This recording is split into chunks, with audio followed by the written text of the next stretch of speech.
So what's the most important element of your monthly payment? You want to say interest rates, and interest rates do matter, of course. But for home buyers in Oregon, property taxes often matter more. And taxes in Oregon are weird in so many ways that I can't fit them all into one video. This video is part of a playlist about property taxes in Oregon. And in this particular video, I'll share what you need to know as you shop for a home. In other installments, I'll explain what you'll pay at closing and what you should know about taxes going forward as a homeowner. If you're planning on buying a home in Oregon, I am so happy you found these videos. What you're gonna learn is important to your house hunt and your budget as a future homeowner. And this is stuff hardly anybody knows, but you're about to be an expert. And if you like what you learn, consider giving this video a thumbs up and subscribing to my channel.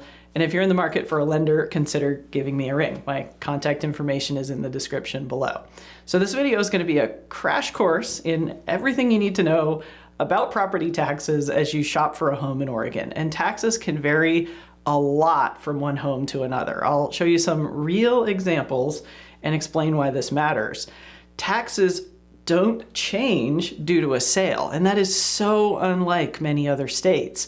But there are things that cause taxes to change, and you need to know what they are.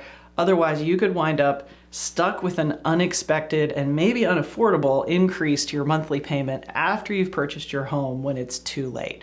I'll teach you where to look to get accurate information about property taxes for your home, for any home you might want to buy, and you can then budget and buy with confidence. So let's get started. The first thing to know is that property taxes can vary tremendously from one home to another, even homes that are worth the exact same amount. So here are two homes for sale for about $1.1 million. The taxes for this one are $12,840, and the taxes for this one are $4,600. Now, if that price is a little rich for your blood, here are two more in the mid 400s. The taxes for this one are $4,544, and for this one, they're $1,840. So what gives? I'll get to why these differences exist, but for starters, let's talk about why this matters. To see what an impact this makes, we need to break the taxes down to a monthly number.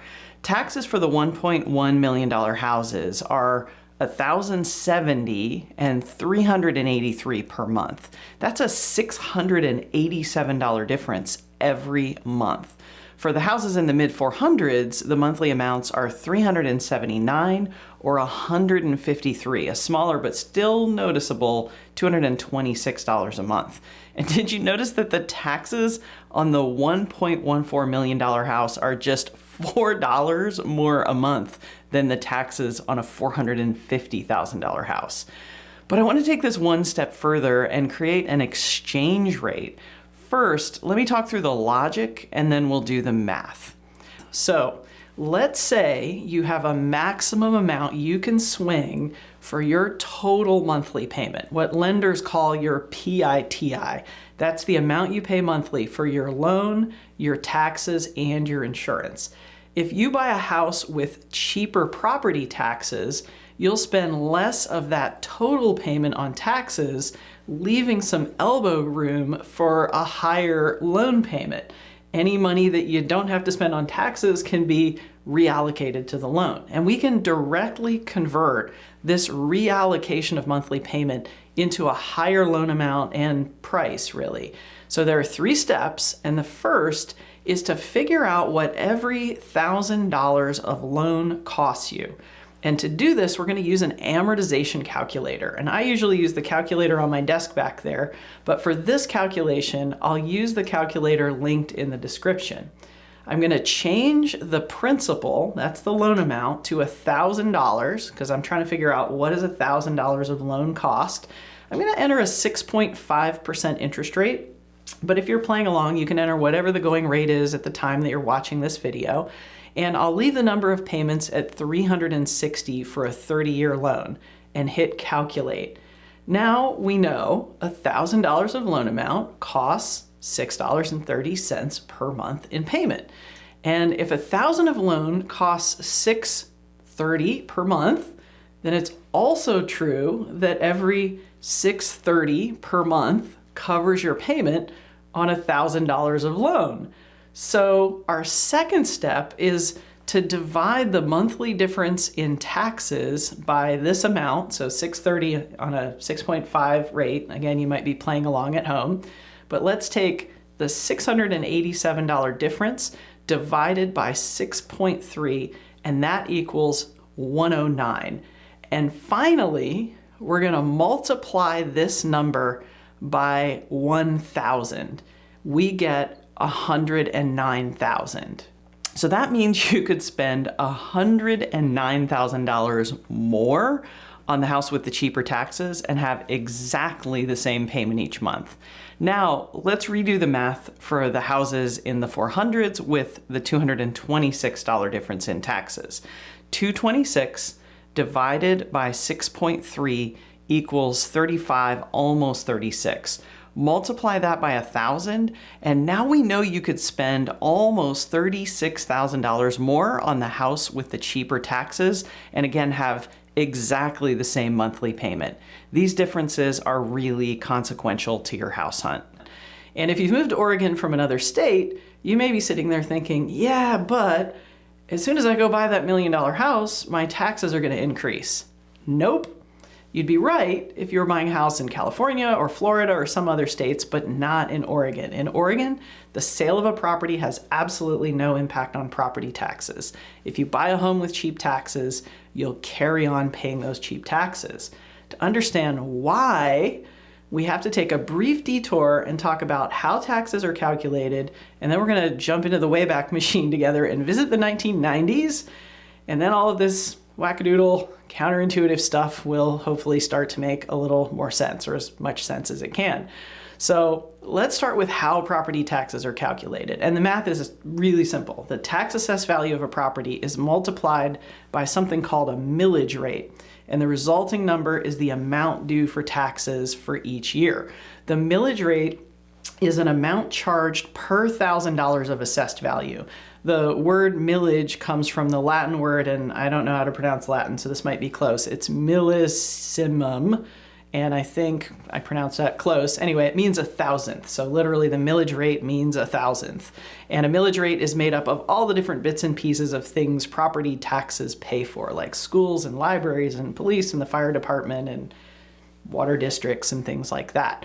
So the millage rates for the 4 houses that we're looking at, the examples we've been looking at, are all $26.70.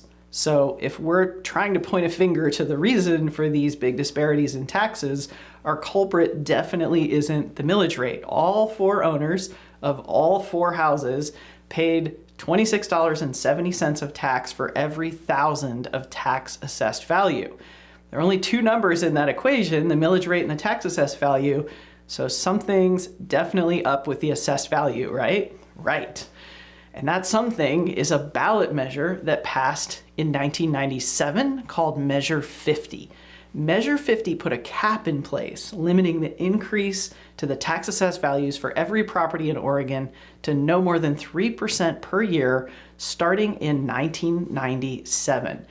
The reason taxes on our pairs of homes are so different is that the property values were very different in 1997. These homes have about the same value today, but the legacy of the historical difference in values lives on in the assessed values. The $1 million house with the steep taxes is assessed at $481,000. Its counterpart with the cheap taxes is assessed at just $172,000.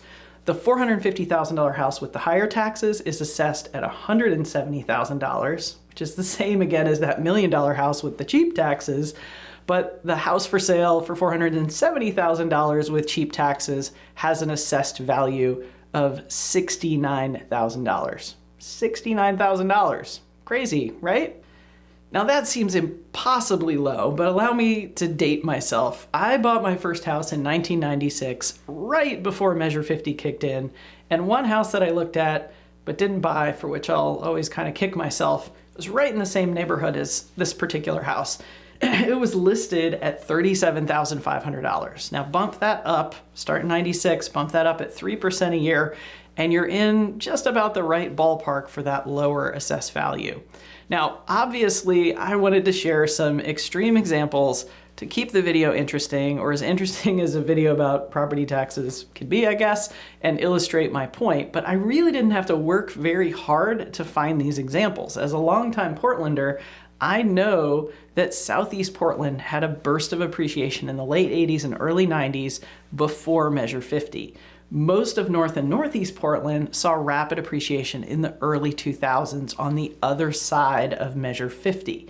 Now, if you grew up in Oregon near where you're shopping for a home, you may be able to predict where taxes will be relatively higher or lower based on what you know or what your family can tell you about what home values were back in the day.